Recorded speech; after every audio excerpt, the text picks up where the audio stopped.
Gagawa muna tayo ng shabura. Egg lang to. 4 egg. Tapos, 1 cup of sugar. Lagyan natin ng vanilla. Yan.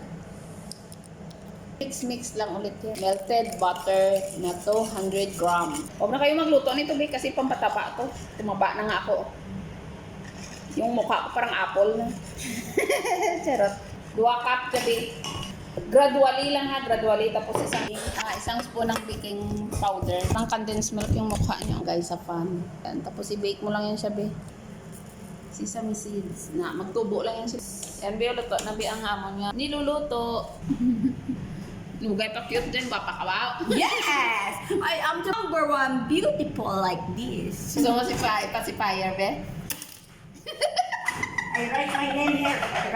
Yan na, be, oh, slice, be, oh. I-bake ulit to para magtigas. Toasted na siya, be, oh. Masarap to siya sa kape. Mga unta na nyo.